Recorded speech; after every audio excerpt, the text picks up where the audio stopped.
I've talked several times about the importance of having a sewer line inspection. Recently, we closed on a house where we represented the buyer. The house was built in the late 60s, and so we told the buyer that it would be a good idea to have a sewer line inspection. The cost of the inspection was about $250. The purpose of the sewer line inspection is to have a camera go down the sewer line and see if there's any cracks, roots, or offsets within the pipe that could create an issue down the road.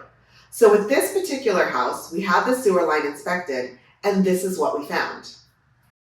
As you can see, within the pipes, there was an offset. The offset is when there's two connecting pipes that shift and create a lip within the pipe. There's a couple of reasons that you don't want to have an offset. Number one is the obvious. By having two pipes offset from each other, it allows roots to come in and block the pipe.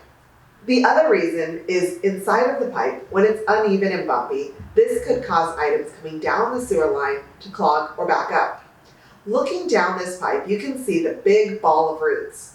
Roots naturally look for water, so when there's an offset or a crack in the sewer line, it attracts the roots, and then they come and continue to grow within the pipe.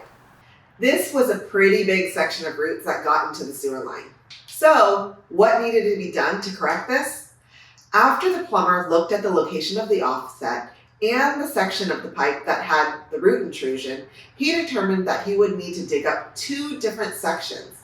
Luckily, both sections were in the front yard under the grass area. Sometimes it could be under the concrete, such as the driveway or walkways, which of course would cost more to dig up.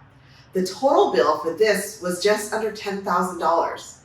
Fortunately, we did this while we were in escrow, so we were able to negotiate with the seller to have the costs covered.